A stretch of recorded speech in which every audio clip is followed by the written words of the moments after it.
দুর্গাপুরের মানুষের যুবক যুবতীদের? খুবই সুবিধা হওয়া উচিত। দেখো, সেই জন্যই তো করা।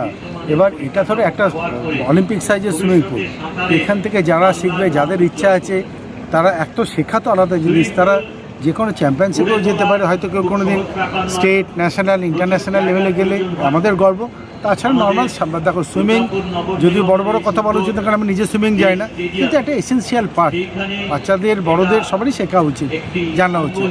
তো এটা আমরা করে দিলাম আজকে, এডিডিএ এটা বানালো, করে দিয়ে আমরা কর্পোরেশনকে এটা হ্যান্ডওভার করে দিলাম। চালানোর দায়িত্ব কীভাবে চালাবে সেটা কর্পোরেশন জানে। আমরা বানিয়ে দিলাম দুর্গাপুরকে, এটা এডিডিএর একটা গিফট। আমরা দুর্গাপুরবাসীকে খুব আন্তরিকভাবে এটা আমরা আজকে তুলে দিলাম দুর্গাপুরবাসীর হাতে।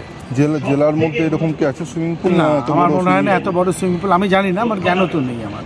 কত টাকা ব্যয় হয়েছে এটা করতে? এটা মোটামুটি দেখো, আই গেস 5 কোটি টাকা মতো হবে হয়তো। এটা কি সর্বসাধারণ সবাই আসতে পারবে?